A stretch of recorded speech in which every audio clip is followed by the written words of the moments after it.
سزا کا مقصد جہاں حصول معرفت قائم آل محمد ہے، اس میں ایک بنیادی بات یہ بھی ہے کہ ماننے والوں کے لیے شوق آمادگی کو پیدا کیا جائے اور انکار کرنے والوں کو دعوت فقہ دی جائے۔ سب سے بڑی کوتاہی ہمارے سے یہ ہوئی ہے کہ عالم اسلام میں جتنی مضبوط دلیلیں، آیتیں، حدیثیں اور روایتیں عقیدہ امام مہدی علیہ السلام کے متعلق موجود ہیں،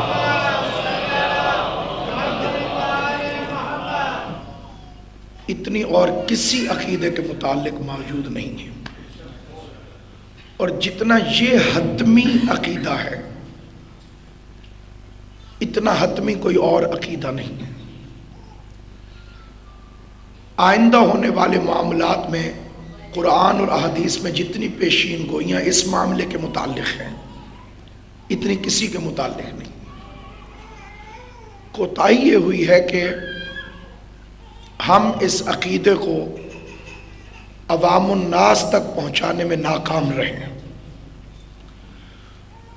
اس کی وجہ ہے ہماری خود اپنی عدم دلچسپی۔ ہم اپنے اس امام سے غافل ہیں جس کی ہم رعیت ہیں۔ ہم غاصبین حقوق امام زمان میں شمار ہوتے ہیں۔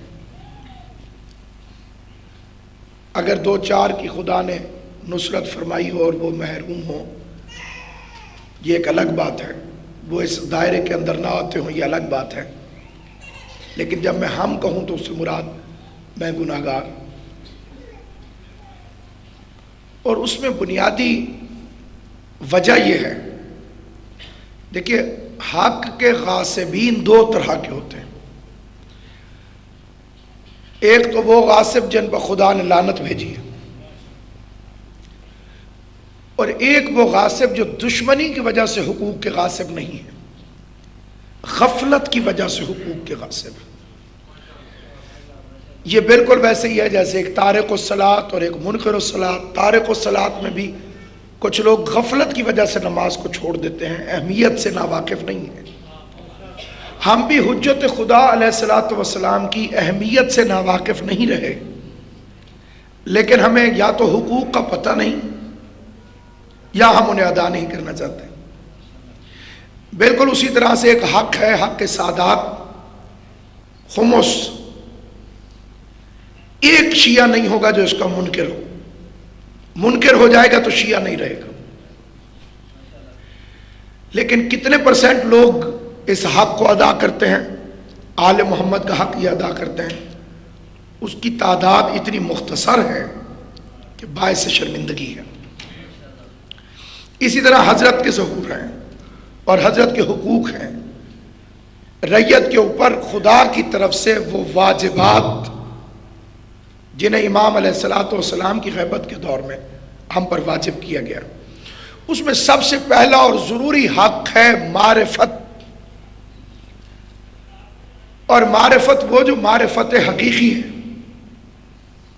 جس کے لیے وہ تسلیم کریں یا نہ کریں، روایت برادران اہل سنت کے پاس بھی بڑے زور کے ساتھ موجود ہے، من مات ولم یعرف امام زمانہ ماتا میتتن جاہلیہ۔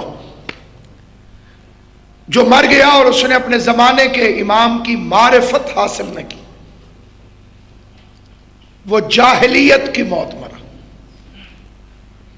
جہالت نہیں، جاہلیت۔ دیکھیے جہالت اور چیز ہے، جاہلیت الگ چیز ہے۔ کسی کو اب کوئی مسئلہ نہیں آتا تو وہ جاہل ہے، لیکن حضور سے پہلے اگر کوئی مر گیا، حضور علیہ السلام کے آنے سے پہلے، اس دور کو دور جہالت نہیں کہا جاتا، دور جاہلیت کہا جاتا ہے۔ اب آپ اس کی اہمیت پر آج کی حد تک توجہ فرمائیے، اگر کسی نے اپنے زمانے کے امام کی معرفت حاصل نہ کی تو جاہلیت کی موت مرا، مطلب نہ اس پر نماز آئی، نہ قرآن آیا، نہ رسول آئے، نہ دین آیا، نہ اسے دین کی کسی چیز کا علم ہو سکا۔ ایک امام کی معرفت کے بغیر جاہلیت کی موت ہے تو نہ نماز قبول ہوگی، نہ روزہ قبول ہوگا، نہ حج قبول، سب بے معنی اگر امام کی معرفت حاصل نہیں کی۔ اس کے لیے ایک دعائے معرفت ہے جسے پڑھنے کا حکم دیا گیا، مستحبات میں سے ہوتی ہیں تعقیبات نماز، تاکید بہت زیادہ ہوتی ہے، تو مستحبات میں ہے کہ ہر نماز کے بعد دعائے معرفت کی تلاوت کی جائے۔ بڑی مختصر سی دعا، اللہم عرفنی نفسک، اے خدا مجھے اپنی معرفت عطا فرما، فَإِنَّكَ أَن لَّمْ تُعَرِّفْنِي نَفْسُكَ لَمْ أَعْرِفْ نَبِيَّكَ، اگر تو نے مجھے اپنی معرفت عطا نہ فرمائی تو میں تیرے نبی کی معرفت کو حاصل نہیں کر سکوں گا۔ اور پھر کیونکہ یہ بھی میں خود حاصل نہیں کر سکتا، ہدایت اور معرفت یہ دو چیزیں ایسی ہیں جن کا تعلق براہ راست خدا سے ہے، اللہ سے ہی کہنا پڑتا ہے کہ تو عطا فرما، اہدنا الصراط المستقیم، تو مجھے ہدایت کر صراط مستقیم کی طرف۔ ہدایت بھی وہ دیتا ہے، معرفت بھی وہ عطا کرتا ہے۔ پھر خود کہا اللہم عرفنی نبیک، خدایا مجھے اپنے نبی کی معرفت بھی تو ہی عطا فرما، فَإِنَّكَ إِن لَّمْ تُعَرِّفْنِي نَبِيُّكَ لَمْ أَعْرِفْ حُجَّتَكَ، اگر تو نے مجھے اپنے نبی کی معرفت عطا نہ فرمائی، یا اگر میں تیرے نبی کی معرفت حاصل نہ کر سکا تو میں تیری حجت کی معرفت حاصل نہیں کر سکوں گا۔ کیونکہ ہر دور میں یہ دعا نماز کے ساتھ پڑھی جاتی رہی، اس دور میں مراد قائم آل محمد۔ اب اگلا فقرہ سنیے، اللہم عرفنی حجتک، یہ دعا کا آخری فقرہ ہے، خدایا مجھے اپنی حجت کی معرفت بھی عطا فرما، فَإِنَّكَ إِن لَّمْ تُعَرِّفْنِي حُجَّتَكَ زَلَلْتُ عَن دِينِي، اللہ کی معرفت کا نقصان یہ ہے اگر حاصل نہ ہو سکی تو نبی کی معرفت نہیں ملے گی، اگر نبی کی معرفت حاصل نہ ہو سکی تو نقصان یہ ہوگا کہ حجت کی معرفت حاصل نہیں ہو سکے گی۔ لیکن اگر حجت کی معرفت حاصل نہ ہو سکی تو اب یہ نہیں ہے کہ کسی اور کی معرفت نہیں ملے گی، زللت عن دینی، میں اپنے دین سے گمراہ ہو جاؤں گا۔ اب آپ معرفت کی اہمیت میں دو چیزوں کو مد نظر رکھیے۔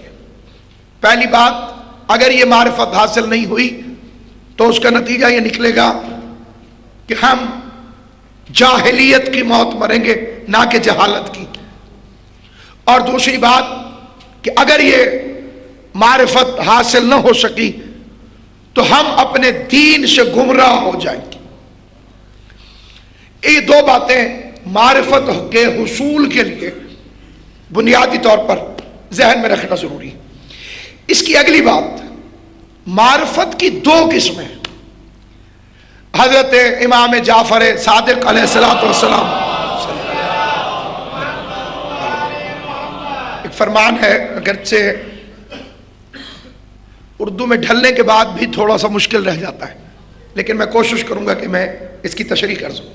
امام علیہ السلام فرماتے ہیں کہ ابرار کی نیکیاں مقربین کے گناہ ہیں، مدارج ہیں مختلف۔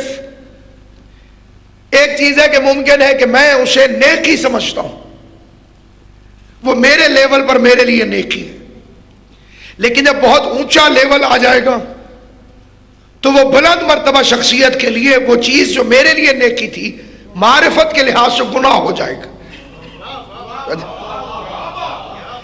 کیونکہ خدا معرفت سے زیادہ عطا نہیں کرتا، اور چونکہ خدا براہ راست بھی عطا نہیں کرتا، آل محمد کے ذریعے سے عطا کرتا ہے، اس لیے حضور علیہ السلام نے اللہ سے مدد طلب نہیں کی تھی۔ وَاجْعَلْ لِي مِن لَّدُنْكَ سُلْطَانًا نَصِيرًا، مدد کرنے والا سلطان عطا فرما۔ تو جب مصطفیٰ اللہ سے مدد نہیں مانگتا تو تم یا اللہ مدد لے کے کہاں سے آ گئے؟ کچھ ہمارے لوگوں نے حکمت عملی کہی ہے یا پبلک کی خوشامد، انہوں نے بھی یا علی مدد کے ساتھ بڑا بڑا یا اللہ مدد لکھنا شروع کر دیا۔ قرآن میں کہا ہے کہ اللہ مدد کرتا ہے؟ وہ مدد نہیں کرتا، وہ مددگار بھیجتا ہے۔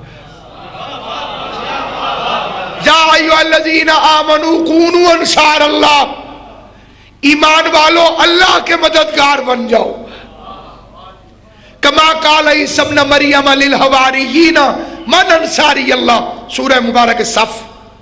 قال الحواریون نحن انصار اللہ، حواریوں نے کہا ہم اللہ کی مدد کریں گے، حالانکہ عیسیٰ کی مدد کی اور مدد اللہ کی ہو گئی۔ تو جب عیسیٰ کا مددگار اللہ کا مددگار ہے تو جو مصطفیٰ کا مددگار ہو وہ اللہ کا مددگار کیوں نہیں ہوگا؟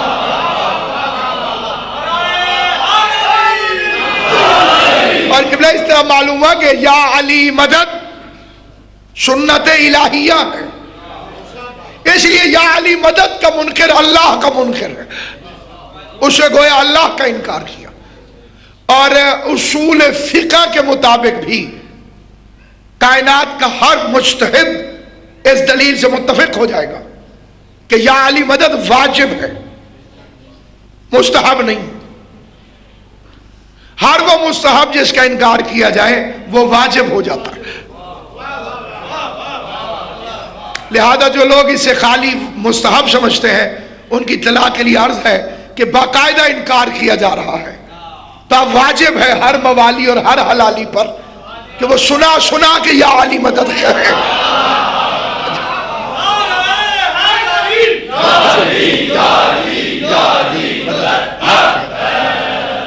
یہاں پر ایک طبقہ ہمارے اندر ایسا بھی پیدا ہو گیا ہے کہ جو ایک بہانے سے ہم سے یا علی مدد چھڑانے کے لیے اس نے ایک بہانہ تراشا، اس بہانے پہ بھی آپ توجہ کیجیے گا۔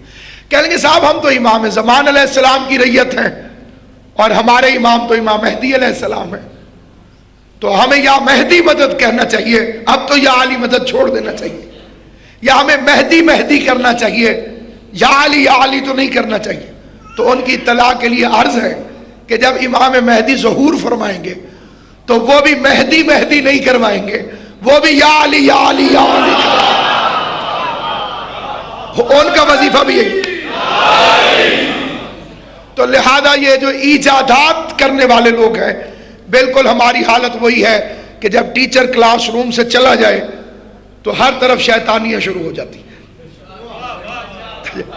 حجت خدا اگرچہ یہ کہنا بے وقوفی ہے کہ غائب ہے، نظروں سے غائب ہے، عقیدوں سے غائب نہیں، شریف لہو سے غائب نہیں، قلب مطمئن سے غائب نہیں، قلب سلیم سے غائب نہیں۔ اب سامعین گرامی، کیونکہ فتنے بھی اٹھنے ہیں اور لوگوں نے اپنی اپنی مرضی کا دین بھی بنانا ہے، وہ نہیں ہے تو وہ آ کر اپنے اپنے طریقے سے، جیسے چند دنوں کے لیے موسیٰ غائب ہوئے تو سامری نے نیا دین ایجاد کر لیا، کیونکہ یہودی حجت کی غیبت برداشت نہ کر سکے۔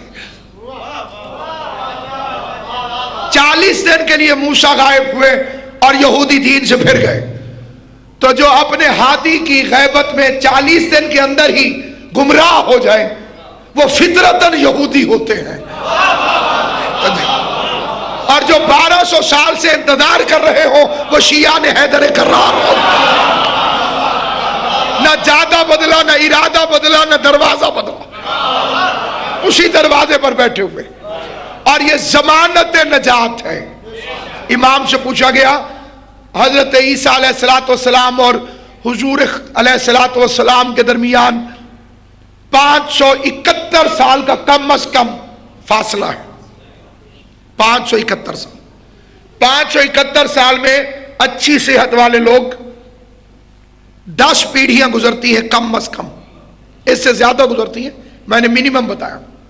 یہ اتنے سارے لاکھوں لوگ جو حضرت عیسیٰ اور رسول خدا کے زمانے کے درمیانی عرصے میں وفات پا گئے، ان کا حساب کتاب کیا ہوگا؟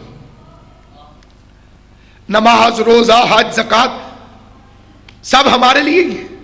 بقول اقبال کے بارک گرتی ہے تو بیچارے مسلمانوں پر.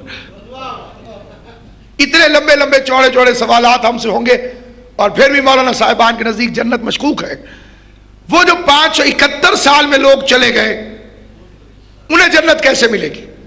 تو سامعین گرامی، ان کا امتحان صرف ایک عقیدے پہ ہوگا.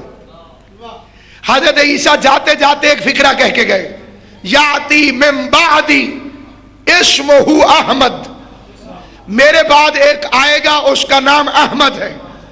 امام نے فرمایا جو حضور کا انتظار کرتے کرتے مر گیا جنت میں جائے گا. اور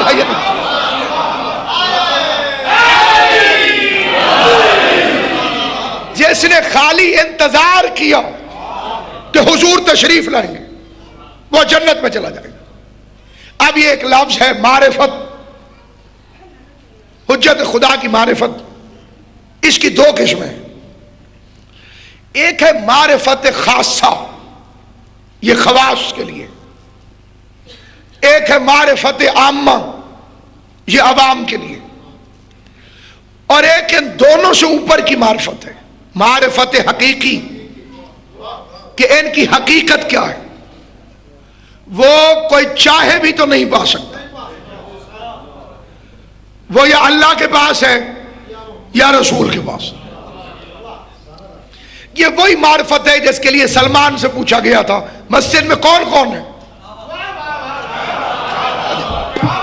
سب کے نام لیے، مولا علی کا نام چھوڑ دیا، کہا ایک وہ ہے جسے میں نہیں جانتا. آدمی آیا تو اسی کو ڈھونڈنے لگ گیا جنہیں نہیں جانتا تھا. تو امیر نظر آئے، کہا سلمان نے جھوٹ بول دیا. سلمان کو بلایا تو کہا میں اب بھی قائم ہوں، وہ ہے وہ ہے وہ ہے وہ ہے وہ ہے، اور انہیں میں نہیں جانتا. حضور جانتے تھے، ہمیں بتانے کے لیے پوچھ لیا. سلمان دلیل پیش کرو. کہا بھی جو تقریر میں کہا ہے کہ علی کو یا اللہ جانتا ہے یا آپ جانتے ہیں، نہ میں اللہ ہوں نہ محمد مصطفیٰ. تو اب میں کیسے جان سکتا ہوں؟ ہم جان ہی نہیں سکتے کہ یہ کیا ہے. پہلی جہالت وہیں سے شروع ہوتی ہے جب یہاں سوال پیدا ہو جاتا ہے کہ ہم کیوں نہیں جان سکتے. ہمارے ذہن کو اتنے سورس نہیں دیے گئے کہ ہم آل محمد کو پہچان سکیں. یہ جو نام ہے یہ بھی تسکین قلب کے لیے ہے، تاکہ علامت کے طور پہ ہمیں نام بتا دیے جائیں، ورنہ اشارہ بھی نہیں ہو سکتا.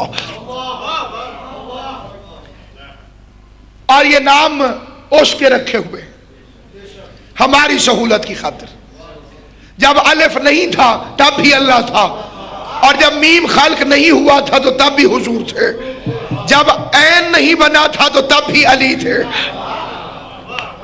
اور پھر یہاں پر پبلک کلم الناس علی قدر عقولہم، کہ نور سے خلق ہوئے. یہ ہمارے اہل سنت بھائیوں کا عقیدہ ہے. جو مذہب اہل بیت کا عقیدہ ہے وہ اس سے بہت آگے ہے. جبریل نور سے خلق ہوئے، وہ آگے بڑھتے تو جل رہے تھے.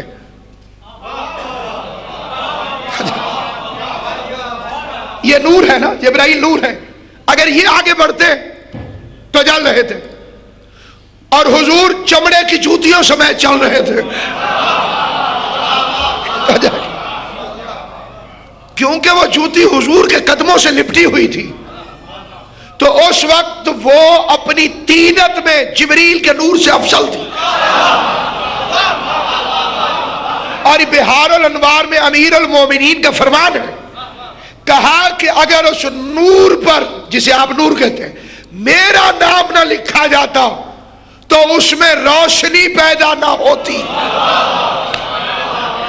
توجہ ہے کہ نہیں؟ آپ معلوم ہوا جہاں علی نہیں وہاں اندھیرا ہے. اب جہاں جہاں علی نہیں معلوم کس کے کلمے میں اندھیرا ہے، کس کی آذان میں اندھیرا ہے، کس کی نماز میں اندھیرا ہے. نظر آیا لا الہ الا اللہ محمد رسول اللہ فلاں فلاں فلاں، تو امام کے چہرے پہ جلال آیا، اور امام کے فکرے تھے غیروا کل شیء حتی ھذا، ہر چیز کو بدل دیا تم نے، یہاں تک کہ اس کو بھی. فرمایا کہ عرش پر لکھا ہوا تھا لا الہ الا اللہ محمد رسول اللہ علی امیر المومنین. اور پھر فرمایا کہ اے ابن قاسم ابن معاویہ، خدا کی قسم خدا نے کسی چیز کو خلق نہیں کیا، اس میں جان نہیں آئی جب تک اللہ نے اس میں علی اور ولی اللہ نہیں لکھ دیا.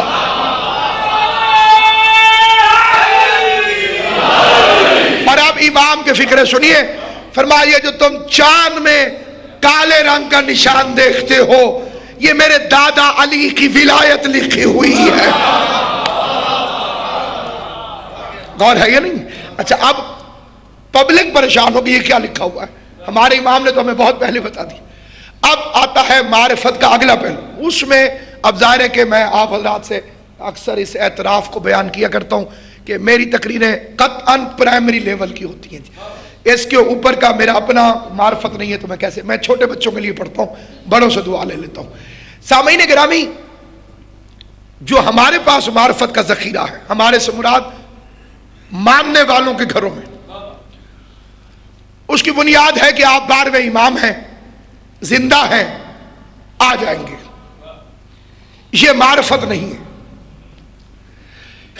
جو کم از کم ریکوائرمنٹ ہے ائمہ معصومین کی احادیث کے مطابق، وہ ہے تعارف غائبانہ.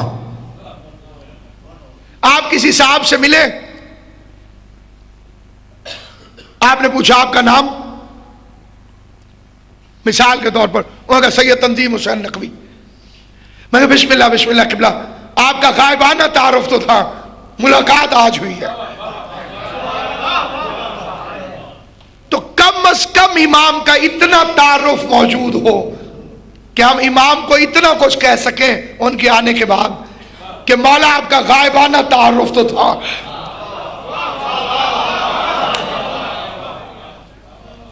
زیارت آج ہو رہی ہے، اور یہ بھی حتمی روایت ہے کہ کوئی مومن نہیں ہوگا، کوئی مومن جو امام کو دیکھنے کے بعد کہے کہ میں نے نہیں دیکھا ہوا تھا. کوئی مومن نہیں. سب کہیں گے میں مل چکا تھا، میں نے دیکھا تھا، میری ملاقات ہوئی تھی، فلاں مشکل میں انہوں نے میری مدد کی تھی. آپ کو پاتا نہیں. جب آپ کو پاتا ہوں میں، یا تو کھو جاتا ہوں میں یا کھو دیا جاتا ہوں میں.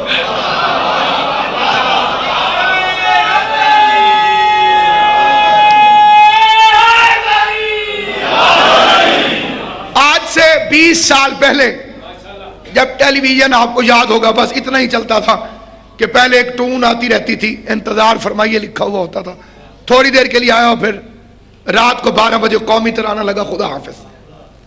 باہر والوں کے لیے آسانی ہوگی، کم از کم جو یہاں کے حضرات ہیں، میں اپنی معلومات کے مطابق عجیب لگتی تھی یہ روایت کہ جب حضرت کا ظہور ہوگا ہر کوئی اپنے گھر میں بیٹھ کر امام کے ظہور کو دیکھے گا. دیکھیے معجزات پر مبنی نہیں ہے زندگانی امامت. تاریخ انہوں نے امامت کی طاقت سے نہیں لکھوائی، پریکٹیکل لائف کو گزارا تاکہ کوئی اعتراض نہ کر سکے.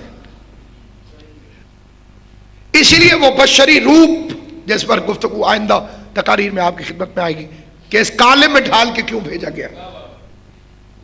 تو اب آپ میڈیا کی ترقی دیکھیے، نیوز الرٹ کا جو سسٹم چلا ہے، ایس ایم ایس کے ذریعے، ٹیلی ویژن کے ذریعے، انٹرنیٹ کے ذریعے. صادق آل محمد کی حدیث ہے، میں دیکھ رہا ہوں الناس یستمعون القول بلغتہم. مشرق میں بیٹھا ہوا آدمی مغرب میں بیٹھے ہوئے سے براہ راست اپنی زبان میں گفتگو کر رہا ہے. اس زمانے کے علماء کے لیے روایتیں بڑی مشکل تھی، علماء کے لیے بھی، عارفین کے لیے بھی نہیں، علماء کے لیے بڑی مشکل تھی، عوام کے لیے بڑی مشکل تھی کہ یہ کیسے ہو سکتا ہے، یہ کیسے ممکن ہے، یہ کیوں کر ہو سکتا ہے۔ اسی لیے اکثریت روایات کی اب بھی موجود ہے جس کے اندر ایسی ایسی باتیں ہیں جسے سننے کے بعد انسان حیران ہو جائے کہ یہ کیسے ہوگا۔ مردے کے زندہ ہو جانے کے احکام یہ صرف ہماری فقہ کے اندر موجود ہے۔ اگر کوئی مر جائے اور پھر زندہ ہو جائے اس کے احکام ہماری فقہ کے اندر، لیکن آپ نے توضیح المسائل میں نہیں پڑھے ہوں گے، تحفۃ العوام میں نہیں پڑھے ہوں گے، رسالہ عملیہ میں نہیں لکھے جاتے، بیسک بکس کے اندر موجود ہے، کیونکہ پبلک کی ضرورت نہیں آئی ابھی تک کہ ایسا ہوگا۔ لکھا ہوا ہے تو ہوگا۔ آپ کسی صاحب کے گھر نماز پڑھ رہے ہیں، آپ نے ان کی اجازت سے نماز پڑھنی ہے، اجازت کے بغیر نہیں پڑھ سکتے۔ دوران نماز آپ کو احساس ہوا کہ جس کی اجازت سے نماز پڑھ رہا تھا ان کا انتقال ہو گیا، فقہ کہتی ہے نماز توڑ دو اور فوراً گھر سے باہر چلے جاؤ، کیونکہ اب وراثت منتقل ہو گئی ہے۔ نیا مالک راضی ہے یا نہیں ہے یہ ابھی طے ہونا باقی ہے۔ توڑو، باہر چلے جاؤ، یہ فقہ کا مسئلہ ہے۔ تو اب سامعین گرامی قدر، تعارف غائبانہ کہ ہمیں امام کی وہ معرفت حاصل ہو سکے جس میں ہمیں ان کی عقیدت میں اختیار کا اندازہ ہو، ان کے بنیادی نشانیاں اور ان کے اختیار بالخصوص، کیونکہ امام کے ظہور کے بعد جس غلطی کی معافی نہیں ہوگی وہ اختیار حجت میں شک ہے۔ اس سے پہلے بھی جو سزائیں ملی وہ انہی مجرموں کو ملی، وہ جو مرد عورت بن گئی تھی۔ امام علیہ السلام نے کیوں بنایا؟ اختیار میں شک کیا، اللہ کا ساتھ دیا، حالانکہ اس نے کافر نہیں تھا، یہودی نہیں تھا، عیسائی نہیں تھا، کہہ رہا تھا اللہ بھی یہ کر سکتا ہے، آپ نہیں کر سکتے۔ امام نے اسے عورت بنایا تو اللہ میاں نے بھی نہ چھڑایا۔ اللہ میاں تھوڑی سی سپورٹ تو کر دیتے، نہیں حسن یہ آپ کو نہیں مانتا لیکن مجھے تو مانتا ہے، تو اللہ نے اس کی سپورٹ نہ کر کے بتایا کہ جو 14 سے مخلص نہیں اسے اللہ کی محبت بھی کوئی فائدہ نہیں دے گی۔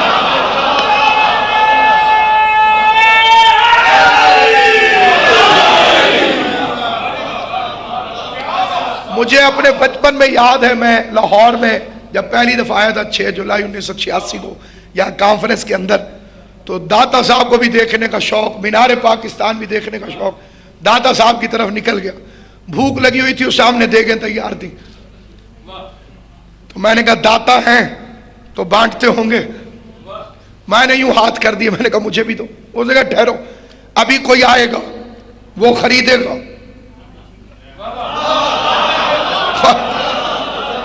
یہ بالکل میرے کالج کے ابتدائی زمانے کا واقعہ ہے اور مجھے اچھی طرح یاد۔ ابھی کوئی آئے گا، ابھی وہ خریدے گا پھر تمہیں دیں گے۔ میں ایک طرف کھڑا ہو گیا، اتنے میں ایک بندہ آیا، اس نے خرید لی، مالک نے اسے بیچ دی۔ اس نے مجھے کہا اس سے مانگو۔ یہی فلسفہ ہے سارا خدا کی عطاؤں کا۔ آل محمد نے خرید لی ہے، اب اللہ سے مانگنے کا فائدہ کوئی نہیں، ہو جائے یا نہیں؟ خدا کہے گا انہی سے مانگو۔ میں نے دیکھا ایک بندہ دیگ والے کے پاس جاتا ہی نہیں تھا جس نے خریدا ہے، وہ بار بار اسی کے پاس جاتا تھا ڈائریکٹ، آپ اس سے کہیں۔ اس نے کہا دیکھو، اس نے کوئی شرط تو نہیں رکھی، جو جھولی پھیلا دے اسی کو دیتا جا رہا ہے۔ آل محمد نے بھی کوئی شرط نہیں رکھی، جو جھولی پھیلاتا جائے گا دروازے پر جھولیاں بھرتے چلے جائیں گے۔ اب میں نے بڑا سوچا کہ یہ بندہ آتا کیوں نہیں اس سے مانگنے، ادھر کیوں جاتا ہے؟ تو پھر پتا چلا کہ اس کی اور اس کی لڑائی ہوئی ہے۔ فدق کے چور آل محمد کے پاس نہیں آتے، اللہ کے پاس جاتے ہیں اسے لے کے۔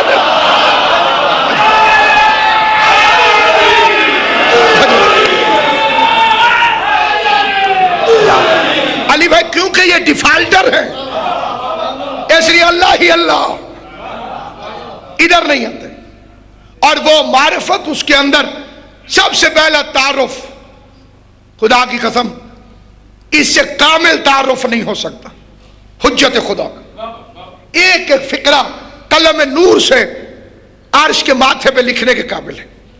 شیخ طوسی علیہ رحمہ ہمارے مذہب کے بڑے جلیل القدر اور عارف عالم دین، کتب اربع ہماری جو بیسک بکس ہیں ان میں سے 2 کے لکھنے والے ہیں۔ ان کا درود طوسی نہایت مشہور اور معروف ہے، ہر معصوم پر انہوں نے درود لکھا، اور جب حضرت کے درود پر آئے تو اس میں امام کا تعارف غائبانہ کروا دیا۔ والصلاۃ والسلام، یہ صلاۃ سلام امام زین العابدین نے صحیفہ کاملہ میں امیر المومنین کے صحیفہ کاملہ کے اندر امام زین العابدین نے امیر المومنین کے شیعوں پر بھی درود بھیجا ہے۔ جو صاحبان ولایت امیر المومنین ہے وہ امام کی نگاہ میں درود کے لائق ہے،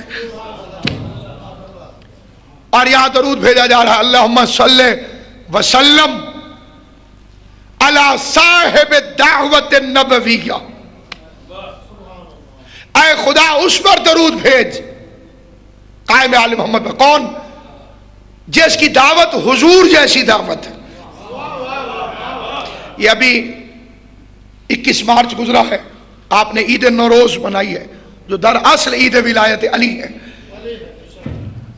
یہ غدیر کا دن نہیں، یہ سن 660 عیسوی 21 مارچ جب امیر المومنین ظاہری تخت پر تشریف فرما ہوئے، اس دن 21 مارچ جب مولا بیٹھے تو امام پر سوال کیا گیا طنز کے ذریعے سے، کہا یہ وہی تخت ہے جسے آپ ابن عباس سے کہہ رہے تھے کہ جوتی سے بھی گھٹیا اور بکری کی ناک سے بہنے والی غلاظت سے بھی کمتر، غلاظت سے بھی کمتر، پھر قبول کیوں کیا؟ ایسے 2 سوالات ہیں، ایک حضرت ابو الحسن علی ابن موسیٰ رضا علیہ السلام سے کیا گیا کہ مولا آپ نے جو ولی عہدی قبول کر لی، اس کا مطلب تو یہ ہے کہ اس کی حکومت جائز ہے جس کی آپ ولی عہد ہیں۔ جو فوراً جواب دے دے وہ نبی نہیں ہوتا، جو فوراً جواب دے دے وہ امام ہوتا ہے، کیونکہ نبی وحی کا انتظار کرتا ہے، وہ کہے تو جواب دوں اور یہ بولے تو سمجھو وہ بول رہا ہے۔ سوال ختم ہوا، امام نے جواب شروع کر دیا۔ امام نے فرمایا عزیز مصر کافر تھا اور یوسف اس کے وزیر بنے، تو جب کافر کے وزیر بننے سے یوسف کی نبوت پہ کوئی فرق نہیں پڑا تو اس ظاہری مسلمان کا ولی عہد بننے سے میری امامت پہ کیا فرق پڑ سکتا؟ یہ قرآنی جواب تھا جو امام علیہ السلام نے ارشاد فرمایا۔ یہ ایک سوال بھی آج آیا اور میں نے قبلہ زاہد بخاری صاحب سے بھی کہا تھا کہ اس موضوع کے متعلق نوجوان جو سوال کرنا چاہیں، جو ان کے ذہن میں اٹھیں یا باہر سے مخالفین کوئی سوال کرتے ہوں اور ان کے ذہن میں اس کی خلش ہو تو وہ بے جھجک اسے بیان کر سکتے ہیں۔ آج بھی ایک سوال آیا کہ حضرت کے ظہور میں تاخیر کیوں ہو رہی ہے، اس کا جواب انشاءاللہ کل میں آپ کی خدمت میں تفصیل سے، کیونکہ ایک تفصیل طلب ہے، میں چاہتا ہوں کہ جو بات میں شروع کی ہے اسے آپ کی خدمت میں مکمل کر سکوں۔ سامعین، امام علیہ السلام سے سوال کیا گیا کہ جب یہ اتنی حقیر حکومت ہے تو آپ نے اسے قبول کیوں کیا؟ امیر کائنات کا جواب خالی تاریخ سمجھ کے مت سنیے گا، اسے مذہب کی پالیسی اور شیعت سمجھ کے جواب سنیے گا۔ یہ امام کا جواب جو ہوتا ہے وہ عقیدہ ہوتا ہے۔ امام نے فرمایا اگر تمہاری حالت حضور کے آنے سے پہلے والی نہ ہو گئی ہوتی تب بھی لات منات اور عزا کو پوجتے تھے، اب بھی لات منات اور عزا کو پوجتے ہو۔ اب مولا علی کا فکرہ ہے تو اس کی تشریح کا بھی زمانہ متحمل نہیں، تعداد سے آپ کچھ اندازہ لگا سکتے ہو تو وہ آپ کی معرفت کا اپنا ادراک ہے۔ پہلے بھی 3 بتوں کو پوجتے تھے اور اب بھی 3 بتوں کو پوجتے ہو۔ تم پہلے والی حالت پر آ گئے تھے اس لیے میں نے قبول کیا، تو حجت خدا کے آنے سے پہلے بھی دنیا پہلے والی حالت پر، حضور سے پہلے والی حالت پر واپس آ چکی ہوگی۔ بت پرستی ہوگی، ضروری نہیں ہے کہ سامنے کوئی مجسمہ تراشا جائے اور پھر اس کی ہو۔ حدیث ہے امام موسیٰ کاظم علیہ السلام نے فرمایا قاتل پر لعنت، اور پھر فرمایا مقتول پر بھی لعنت۔ پبلک پریشان ہوگی، فرمایا مولا ایک حق پہ ہوتا ہے، ایک باطل ہوتا ہے، ایک ظالم ہوتا ہے، ایک مظلوم ہوتا ہے۔ امام نے فرمایا قاتل بھی جہنم میں جائے گا اور مقتول بھی جہنم میں جائے گا۔ کافی دیر امام خاموش رہے اور پبلک حیرانی کے سمندر میں غوطہ زن رہی۔ اب ایک بندے سے رہا نہیں، مجمع آدھے سے زیادہ کھڑا ہو گیا، مولا اس فرمان کی تشریح فرمائیے، ہمارے دل ڈوبے جا رہے ہیں، قاتل اور مقتول دونوں پہ لعنت کیوں؟ کہ دیکھو جو علی کے خلاف بولے وہ قاتل ہے اور جو تسلیم کر جائے وہ مقتول ہے۔ اس نے تو ایک جھوٹ بولا مولا علی کے خلاف، مولا علی کی شان کے خلاف، مولا علی کی ولایت کے خلاف، تو وہ قاتل ہے، اور جس نے اس کی بات کو سچ سمجھ کر یقین کر لیا وہ مقتول ہے۔ امام نے کہا قاتل میں بھی لعنت، مقتول میں بھی لعنت۔ تو اب یہ کنڈیشن اسی طرح سے ہوتی چلی جا رہی ہے، اسی طرح سے، بلکہ اس سے بھی ابتر۔ عمر بن العاص وزیر اعظم تھا معاویہ کا، امیر کی شہادت پر اس نے مرثیہ کہا، اس کی پہلی لائن یہ ہے کہ آج نبع العظیم دنیا سے چلا گیا۔ آپ کے ہاں ایسے کاریگر مولوی پیدا ہو چکے ہیں جو امیر المومنین کے نبع العظیم ہونے کا انکار کر چکے ہیں، حالانکہ قرآن صاف کہہ رہا ہے اما یتساءلون عن النبع العظیم، یہ جس کے بارے میں جھگڑا کرتے ہوں فی مختلفون، جس کے بارے میں انہوں نے جھگڑا کیا ہے وہ نبع العظیم ہے جس کے متعلق یہ سوال کرتے ہیں۔ رسول نے فرمایا علی انت نبع العظیم، آپ کی ولایت ہے جو سب سے بڑی خبر ہے، اسی لیے علی کی ولایت کو پہنچانے والا نبی سب سے بڑا نبی ہے۔ خبر بڑی تھی اس لیے پہنچانے والے کو سید الانبیاء بنایا،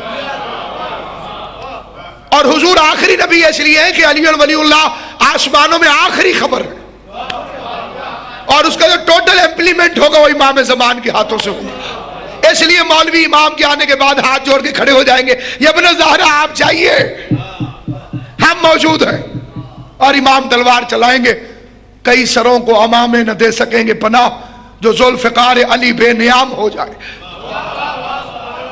پرانی روایات میں کوفے سے نجف تک اور وہاں سے کربلا تک مولویوں کی لاشیں پڑی ہوں گی۔ اب مولانا صاحبان نے ایسے روایت میں تھوڑی سی جگہ تھوڑی کرنی شروع کر دی ہے، حالانکہ مولوی زیادہ ہوتے جا رہے ہیں۔ حجت خدا کا انکار کیا جائے گا ان کے سامنے، ایسا دین پیش کریں گے کہ لوگ سمجھیں گے کہ گویا یہ بالکل نیا دین ہے۔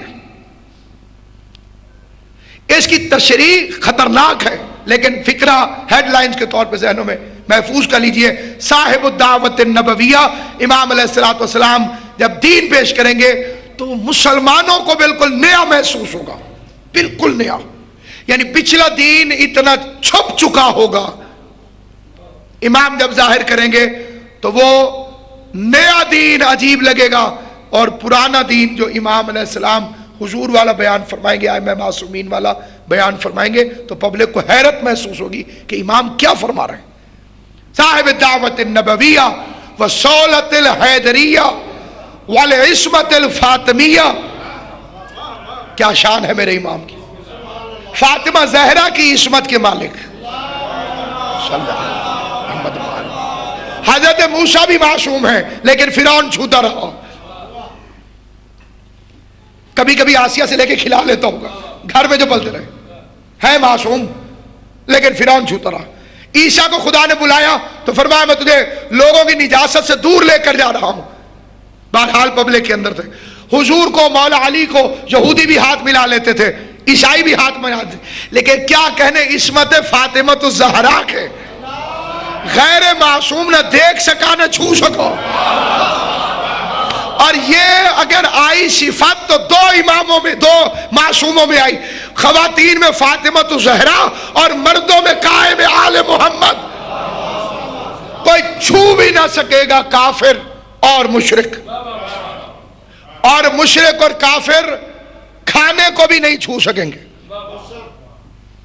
پہلے خطبے میں امام یہ فتویٰ جاری کریں گے, امام حرامنا بعد یوم مال امنا صدیقہ, آج کے بعد علی کی ولایت کے دشمنوں پر میری ماں فاطمہ کا رزق حرام ہے.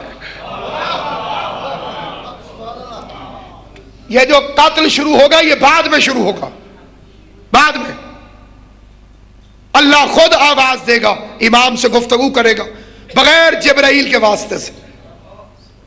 نوح علیہ السلام نے اللہ سے کہا تھا رب لا تذر علی الارض من الکافرین دیارا, خدایا زمین پر کافروں کی ایک بستی بھی قائم نہ رکھ. اور اللہ امام زمان سے کہے گا حجتی لا تذر علی الارض من الکافرین آثارا, اے میری حجت زمین پر ایک کافر کا اثر بھی باقی نہ رہنے دے. اب آپ نے نوح اور امام زمانہ کی طاقت میں فرق دیکھا, جو اپنا کام اللہ سے کروائے اسے نوح کہتے ہیں, اور اللہ اپنا کام جس سے کروائے اسے امام زمان کہتے ہیں. نوح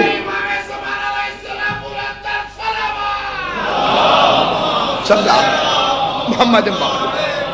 اور ایک معاشرتی حالات پر میری کوشش ہوگی کہ کسی ایک مجلس میں مکمل وہ علامات تذکرہ کی جائیں کہ جو معاشرے کے اندر خطرناک بھی ہیں, اور ائمہ معصومین نے بیان بھی فرمایا کہ حضرت کے ظہور سے پہلے ایسا ہوگا, اس طرح کا ہوگا, کیونکہ امام علیہ السلام کا ظہور انسانیت کے لیے تسکین بھی ہے اور ناگزیر بھی. اس کی ساری پلاننگ ختم ہو جائے اگر امام زمانہ نہیں ہے. آدم سے لے کے آج تک اور آج سے لے کے قیامت تک پوری کائنات بنانا بیکار ہے اگر امام مہدی نہیں ہے. اگر وہ عادل سے دنیا کو پر کرنے والا نہیں ہے تو پھر شیطان کا دعویٰ ٹھیک ہے کہ یہ خون بہائے گا. ابھی انی اعلم لا تعلمون کا جواب باقی ہے. جو ہم جانتے ہیں وہ تم نہیں جانتے, وہ امام زمان کی حکومت ہے. ختمی المرتبت حضور نہیں ہے, امام مہدی ہے. خاتم المعصومین حضور نہیں ہے, امام مہدی علیہ السلام. یہ فکروں کو چرایا گیا ہے. ختمی المرتبت وہ آخری مرتبے والا, جس کے بعد اللہ نے کسی کو مرتبہ دیا ہی نہیں, کسی کو نہیں دیا. بقیت اللہ خیر لکم ان کنتم مومنین, سورہ ہود کہہ رہی ہے میرا بقیہ تمہارے لیے بہتر ہے اگر تم مومن ہو. اس کا تو کبھی دیسی طریقے سے ترجمہ ہو تو پھر لطف ہے. دکاندار کو آپ پیسے دے رہے تھے, اس نے کہا 100 روپے اور دے دیے, اور دے دیے, اور آخری پیسے نکال کے کہا اب باقی میرے پاس یہی ہے, جس کے بعد اس کے پاس کوئی شے نہ ہو. آخری حجت, اس کے آگے میں خانہ بھی نہیں, اس کے آگے عطیہ بھی نہیں, اس کے بعد دروازہ بھی نہیں, اس کے بعد شہر بھی نہیں. حجت آخر, اس کے بعد اللہ کوئی حجت نہیں رکھتا. یہ آخری حجت ہے خداوند کی طرف سے. ایک محمد کے لیے کائنات بنائی گئی, ایک محمد کے لیے بچا کے رکھی ہوئی ہے. اور کائنات کا وجود دلیل ہے کہ وہ ہیں صاحب دعوت النبویہ وصولت الحیدریہ والعصمت الفاطمیہ والحلم الحسنیہ والشجاعت الحسینیہ. یہ تعارف ہے امام زمان کا. یہ سکیچ بنایا جائے, تصویر بنائی جا رہی ہے. نبی جیسی دعوت علی جیسی سولت، بطول جیسی عصمت، حسن جیسا حلم، حسین جیسی شجاعت، زین العابدین جیسی عبادت، محمد باقر جیسا علم، جعفر جیسے آثار، کاظم جیسا قزم الغیظ، رضا جیسا رضاؤں کا مالک، تقی جیسا صاحب جود، نقی جیسا صاحب کرم، ہیبت جیسے عسکری کی، غیبت جیسے اللہ کی۔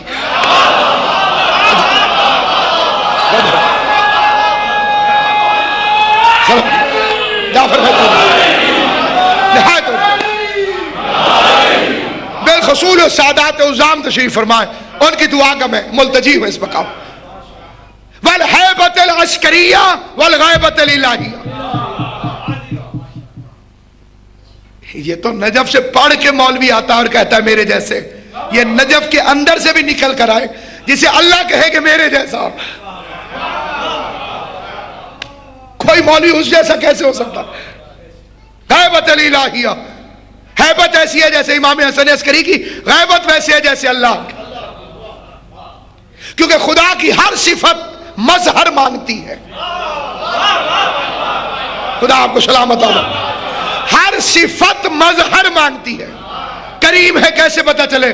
اس نے آل محمد کو بنایا، ان کے کرم کو دیکھو مجھے کریم مانو، ان کے رحم کو دیکھو مجھے رحیم مانو۔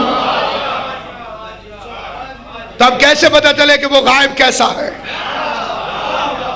تو اس نے حجت خدا کو بھیجا کہ میری اس صفت کا مظہر ہے قائم آل محمد، جس کے آنے کا مقصد ہے تبلیغ ولایت علی ابن ابی طالب۔ اب جو بے وقوف سمجھتے ہیں کہ مولا علی سے بھی امام زمانہ کی شان بڑی ہے، ان جاہلوں سے پوچھو کہ مبلغ بڑا ہوتا ہے یا جس کی تبلیغ کرنے آئے وہ بڑا ہوتا ہے؟ امام زمانہ جیسے علی کی ولایت کو نافذ کرنے کے لیے آئیں گے تو وہ خدمت گزار بن کر آئیں گے۔ باقی عقیدت اور محبت ہے تو صادق آل محمد سے کسی نے کہا مولا حل انت القائم، کیا آپ قائم ہیں؟ تو امام علیہ السلام احترام میں اٹھ کے کھڑے ہو گئے، فرمایا اگر اسے پالوں تو ساری زندگی اس کی خدمت کروں۔ توجہ ہے یا نہیں؟ یہ بہار الانوار کے اندر اور الغیبت کتاب کے اندر معصوم کا فرمان ہے کہ اگر میں پالوں فی حیاتی تو ساری زندگی میں اپنی اس کی خدمت میں گزاروں۔ یہ بالکل ویسے ہے جیسے حسن حسین کو رسول کہہ دیتے ہیں میرے ماں باپ تم پر قربان ہو جائیں، جیسے خود مولا علی نے کہا قائم آل محمد کے لیے میرے ماں باپ تو اس پر قربان ہو جائیں، گویا میں دیکھ رہا ہوں کہ میرا قائم اپنے لشکر کے ساتھ جنگ کر رہا۔ اسی لیے واجب ہے ایک دعا، اللہم عجل لولیک الفرج۔ نماز قبول نہیں ہوگی اگر اس کے بعد امام زمان کے ظہور کی دعا نہیں مانگی جائے گی۔ یہ حقوق امام میں اجماع کے ساتھ ہے۔ ایک چیز ہوتی ہے یہ میرا عقیدہ اور اس سے کوئی متفق نہ ہو، اسے بیان کرنا بڑا خطرناک ہوتا ہے، بہت خطرناک ہے، تو ایسی بات کو ممبر سے بیان نہیں کرنا چاہیے۔ اجماع ہو جس پر علماء کا، سگان دنیا کا نہیں، جو ہمارے علماء ہیں جس پر شیخ توسی علیہ رحمہ، علامہ ہلی علیہ مقامہ متفق ہے کہ ہر نماز کے بعد جو بندہ، دیکھیے کچھ نمازی کے لیے واجبات ہے، مثلا ایک تو دعا ضرور اس سے مانگنی چاہیے، دعا مانگے بغیر چلا جائے تو خدا کہتا ہے کہ مجھے تیری عبادت کی ضرورت نہیں، میں نے تو دینے کا ایک بہانہ بنایا تھا تاکہ تو کسی بہانے سے میری بارگاہ میں آئے اور مجھ سے کوئی سوال کرے۔ اس لیے دو دعائیں تو اس نے نماز کے اندر واجب کر دی، وہ دو دعائیں نہ مانگو تو نماز قبول نہیں ہوتی۔ پہلی دعا ہے اہدنا الصراط المستقیم، صراط مستقیم پہ قائم رکھ۔ دوسری دعا ہے اللہم صلی علی محمد وآل محمد۔ یہ دو دعائیں ہیں اور دونوں واجب۔ درود بھی تو دراصل ایک دعا ہے۔ پھر اس کے بعد تہذیب آل محمد کی سکھائی ہوئی، جس کے گھر نماز پڑھی ہے اس کے لیے دعا مانگو، نہیں مانگو گے تو نماز قبول نہیں ہے۔ پہلی دعا صاحب خانہ کے لیے مانگو جس کے گھر میں تم نے نماز پڑھی ہے، اور دوسری لازم اور واجب دعا حجت خدا کے لیے۔ اور کبھی بہت جلدی میں ہو، صاحب خانہ کے لیے نہیں مانگ سکتے ہو تو صرف امام کے ظہور کی دعا مانگو، اس میں تمہاری بھی دعا ہو گئی، گھر والے کی بھی بھلائی کی دعا ہو گئی۔ جس کے گھر پڑھے ہو امام کا ظہور کی دعا اس کی بھلائی کے لیے بھی ہے. یہ ماہ رمضان جب آتا ہے تو اس کے اندر ایک دعا مانگی جاتی ہے اور اکثریت کو نہیں معلوم کہ وہ دراصل امام زمان کے ظہور کی دعا ہے. اللہم اکس کل عریان، خدایا سب ننگوں کو کپڑے دے دے، سب بھوکوں کو کھانا دے دے. اللہم اشفا کل مریض، ہر مریض کو شفا دے دے، ہر بھٹکے ہوئے کو وطن واپس بھیج دے. یہ امام زمان آئیں گے تو ہوگا. یہ اصل میں امام زمان علیہ السلام کے ظہور مبارک کی دعا ہے کہ خدا یہ کر دے یہ کر دے. وہ جتنا کچھ ہے یہ سب کچھ حضرت کے ظہور کے بعد ہے اور سب سے بڑی دعا ہے اور سب سے اہم ترین دعا ہے. لوگ اتنی دعا مانگیے کہ لوگ آپ کو دیوانہ سمجھنا شروع کر دیں. ایسی دعا مانگیے. ایسی کئی ہستیاں گزری ہیں پہلے والے آئمہ کے زمانے میں، پانچویں امام کے زمانے میں، چھٹے امام کے زمانے میں، کہ وہ یا قائم یا قائم یا قائم کہتے ہوئے مسجدوں میں پھرتے تھے اور لوگ انہیں دیوانہ سمجھتے تھے. اسی لیے امام کی حدیث ہے کہ اگر کوئی امام کا انتظار کرتے ہوئے اپنے گھر میں بھی مر گیا اور اس کے دل میں ہوا کہ کاش امام آ جائیں، تو امام فرماتے ہیں وہ اپنے گھر میں نہیں بلکہ امام کے خیمے میں مرا. اور جو انتظار کرتا وہ مرا شہید مرا، اور جو انتظار کرتا وہ مرا. مومن قبروں میں دوڑ پڑیں گے. امیر المومنین نے اپنے خطبے میں فرمایا جب حضرت کا ظہور ہوگا تو مومن قبروں میں دوڑ پڑیں گے دوسری قبروں کے مردوں کو جگانے کے لیے کہ اٹھو میرا مولا آ گیا، اٹھو میرا مولا آ گیا. اور وہ جواب جو میں نے کل پہ چھوڑا ہے اس کو بھی میں ائمہ معصومین علیہ السلام کی زبان طاہر سے اور علماء کرام کے واقعات سے عرض کروں گا کل کی مجلس میں کہ حضرت کے ظہور میں دیر کیوں ہو رہی ہے. حتمی تاریخ جو قرآن نے لکھی ہے حضرت کے ظہور کی وہ کیا ہے. قرآن نے جو صاف صاف بتایا ہے کہ امام کب آئیں گے، اس بات کے ساتھ کہ جو تعین کرے وہ جھوٹا ہے. کوئی کہے کہ امام فلاں دن آ رہے ہیں، جھوٹا ہے. معصوم نے کہا کیونکہ یہ خدائی سیکریسی ہے، اسے کسی پہ ظاہر ہی نہیں کیا گیا. امام سے بھی امام کی تلوار کہے گی اخرجو یا ولی اللہ، اے اللہ کے ولی خروج فرمائی، خروج فرمائی. اور اس سلسلے میں ایک چھوٹا سا واقعہ اسے جلدی سے بیان کر دیتا ہوں کیونکہ زندگی پر اعتبار نہیں. کیوں تاخیر ہو رہی ہے؟ یہ سوال آج سے 140 سال پہلے نجف اشرف میں پیدا ہوا، اور 140 سال پہلے کا نجف کتنا پاک و پاکیزہ ہوگا تصور کیا جا سکتا ہے. جب ڈش اینٹینا نہیں تھا، جب کیبل کی بیماری نہیں آئی تھی، جب ٹی وی نہیں تھا، جب ریڈیو نہیں تھا، یعنی شیطان اپنے ہتھیاروں سے جب لیس نہیں ہوا تھا، اس زمانے کا نجف. اور ایک ایسے عالم سے مسئلہ پوچھا گیا کہ جو خوف خدا رکھتا تھا، آیت اللہ بے بہانی. انہوں نے 100 علماء کو طلب کر لیا. بڑی توجہ سنیے، 100 علماء کو طلب کر لیا. کہا کہ کوئی بندہ منتخب کیجئے جو حضرت سے ملاقات کرے. امام علیہ السلام سے تشرف کے، ملاقات کے 1000 سے زیادہ طریقے علماء نے لکھے ہیں، مشکل بھی آسان بھی. باقی ملاقات ہوتی ہے اپنے ظرف کے مطابق. کسی کو خواب میں جھلک دکھا دیتے ہیں، کسی سے بات کر لیتے ہیں، کسی کو سوتے میں اٹھا کے بٹھا دیتے ہیں. کیونکہ حکم ہے وربطو، اور رابطہ کرو امام سے.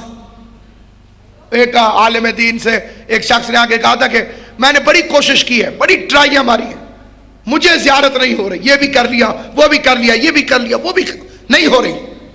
تو انہوں نے بٹھا لیا اپنے پاس. شاگردوں سے کہا اسے پانی نہیں پینے دینا. جوان بیٹھ گیا. 10 گھنٹے گزرے، 12 گھنٹے، پانی بند. آخر اسے نیند آ گئی. پیاس سے پھر بڑبڑا کے اٹھا تو انہوں نے پوچھا عالم دین نے خواب میں کیا دیکھا؟ کہا پانی پی رہا تھا. آپ دیکھیے ہر عمر کے خواب مختلف ہوتے ہیں.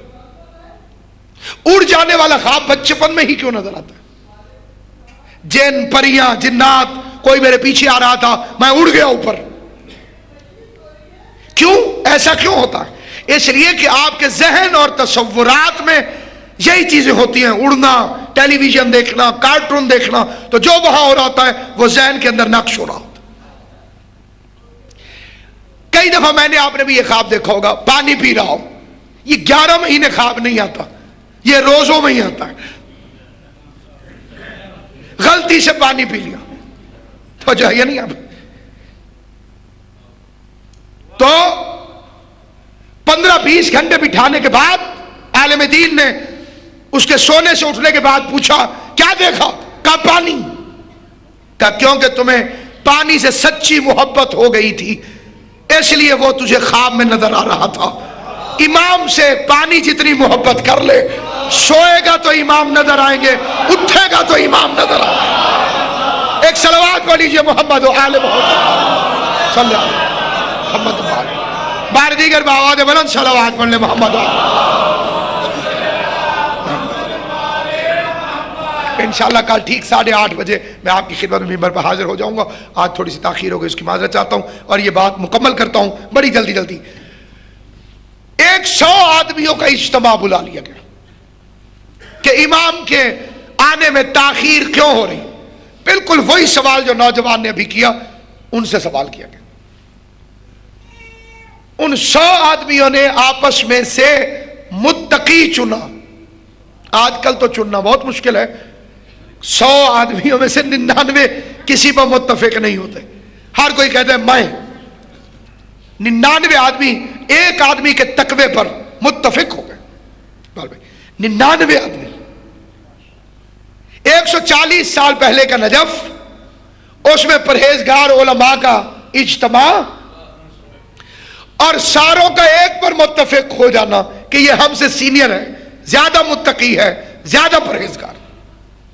اسے کہا گیا امام سے رابطہ کرو اور پتہ کرو مولا خالی 313 چاہیے اور آپ نہیں آ رہے. ان روایات پر بھی آپ کی خدمت میں انشاءاللہ بشارت زندگی عرض کروں گا. 313 خالی 313.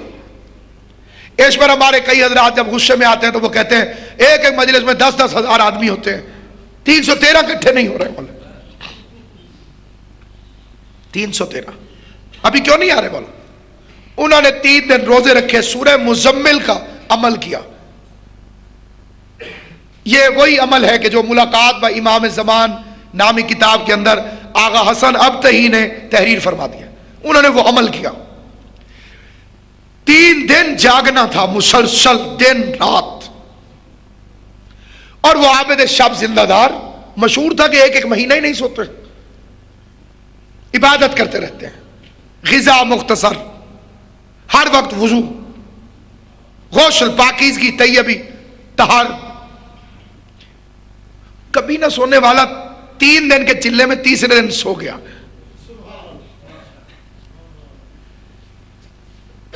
اور جو نگاہ رکھے ہوئے تھے انہیں غصہ چڑھ گیا، اسے کیوں منتخب کیا تھا، اس نے تو کام خراب کر دیا. آج ہی مولا کے آنے کی توقع تھی، آج ہی سو گیا. اٹھا وہ تو اسے سب نے پکڑ لیا. اس نے کہا کہ میں جواب لے کر آیا ہوں، میں سویا نہیں تھا، سلایا گیا تھا. جواب دینے کے لیے انہوں نے مجھے سلا دیا تھا. اس واقعے پر پوری توجہ کیجئے گا. اس سوال کا جواب بہت سارے دلوں میں اٹھتا ہے اور شافی جواب ہوگا انشاءاللہ، مطمئن کر دینے والا جواب. کہا کیا جواب لائے ہو؟ کہا میں سویا تو دیکھا کہ ایک بہت بڑے شہر کے دروازے پر میں کھڑا تھا، پاؤں پھوٹی، دروازہ کھلا، کیا دیکھتا ہوں کہ ایک لشکر ہے جو میرے استقبال کے لیے پھول پتیاں تو لیے ہی کھڑا ہے، تاج بھی اٹھائے ہوئے. میں نے پوچھا آپ کون؟ کہا بادشاہ سلامت سلام. دل میں خیال آیا جب انہیں پتا چلے گا کہ میں بادشاہ نہیں ہوں بڑا برا حشر کریں گے میرے ساتھ، تو انہیں ابھی بتا دوں. اس نے کہا کہ بھائی میں تمہارا بادشاہ نہیں ہوں، میں تو ایک عالم دین ہوں، سفر کر رہا تھا اس شہر میں آ گیا. انہوں نے کہا نہیں تم نے ہماری پوری بات نہیں سنی. کل رات ہمارے بادشاہ کا انتقال ہوا، ہم نے پوچھا آپ کے بعد کون ہوگا؟ اس نے کہا شہر میں جو سب سے پہلے داخل ہو اسے بادشاہ بنا دیں۔ کئی بندے پریشان ہو گئے، مولوی بادشاہ بن گیا تو کیا ہو گیا؟ تو جائیے نہیں، سر پہ تاج، سواری کا بادشاہ سلامت، آرام فرمائیں گے کہ پہلے نکاح ہو جائے۔ انہوں نے کہا کیسا نکاح؟ انہوں نے کہا بادشاہ نے یہ بھی کہا تھا حکومت دینے کے بعد میری بیٹی کی شادی اسی سے کر دینا۔ انہوں نے کہا جی پہلے شریعت کا کام ہو جائے، بعد میں دوسرے کام ہوتے رہیں گے۔ تشریف لے گئے، نکاح ہوا، سارا دن مبارک بادیوں میں گزر گیا۔ جواب آ رہا ہے، میں نے ایک بڑے طویل واقعے کو نہایت مختصر کیا۔ مخدوم صاحب وہ کہتے بالآخر رات کو میں اپنے حجرہ عروسی میں داخل ہو گیا، دلہن پر نگاہ پڑی، خدا نے کیسی تصویر بنائی تھی۔ پھر آگے کا پیراگراف دلہن کی تعریف میں وہ بھی چھوڑ دیا۔ فرماتے ہیں کہ ابھی مسحری میں بیٹھا تھا کہ دروازے میں دستک ہوئی، کون گستاخ ہے؟ دوسری مرتبہ ہوئی تو میں غصے میں چلا گیا، دروازہ کھولا تو کوئی گھوڑے پر نقاب پوش، تیرے امام کا قاصد ہوں، مولا فرما رہے تم ساری زندگی دعائیں کرتے رہے، فلاں مقام پہ پہنچو تاکہ میں ظہور کروں۔ کہتا ہے ننھا سا دل ٹوٹ کے رہ گیا، اور خالی دل میں خیال آیا، انکار نہیں کیا تھا، ابھی خیال آیا کہ مولا کو ابھی آنا تھا۔ کہاں آنکھ کھل گئی۔ اب سوچئے ایسے 313 چاہیے، 10,000 میں سے نکال کے دکھائیے، ہے کوئی؟ وہ 313 ہوں گے کہ ملائکہ جن کی خدمت کریں گے، اور وہ اپنی جانوں کو بیچ چکے ہوں گے۔ 72 کی خواہش تھی کہ ہم 313 کے ساتھ ہوتے، اور جو ہے اتنی بلندی پر ہیں یہ 313، ان کے لیے نہ مال کو چھوگا، نہ جان کو چھوگی، نہ اولاد کو چھوگا۔ الوقف لا یملک، یہ اپنے آپ کو اپنی ملکیت نہیں سمجھتے ہوں گے بلکہ اپنے امام کی ملکیت سمجھتے ہیں۔ امام آئیں گے، 27 سال تقریباً روایات کے فکرے ہیں، جنگ ہوتی رہے گی، آتے ہی یکدم حکومت قائم نہیں ہوگی۔ مختلف شہروں کے حالات لکھے گئے ہیں، ائمہ معصومین سے روایات کی گئی ہیں۔ بالآخر تخت لگ جائے گا اور تاج پہن کے تخت پر تشریف فرما ہوں گے۔ کوئی بی بی آئے گی جس کی حالت دیکھ کر امام زمان تاج پھینک دے۔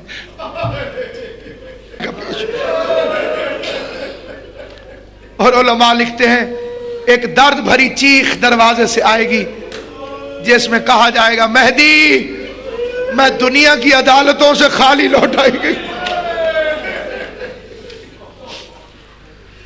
یہ وہی موقع ہوگا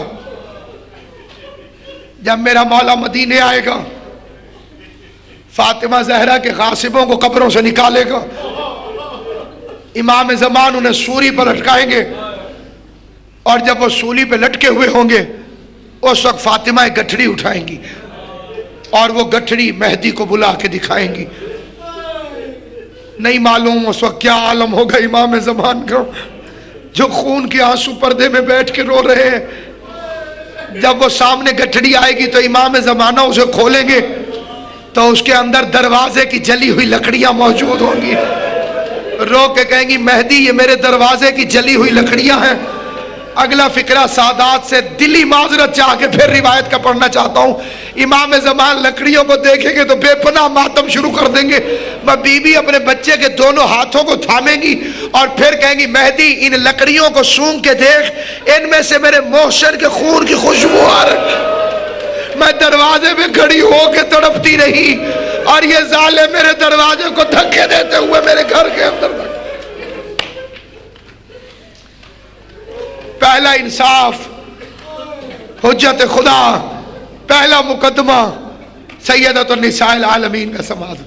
خدایا جب بی بی اپنا مقدمہ پیش کرے تو بی بی کے دشمنوں پہ ہماری لعنت کو بھی شمار کر لے، اتنی لعنت جتنے عدد تیرے علم کے اندر موجود ہے۔ ان مجلسوں کو قبول فرما، ہمیں امام زمان کی معرفت نصیب فرما، ہمیں وہ موضوعات پڑھنے کی توفیق عطا کر، سننے کی توفیق عطا کر۔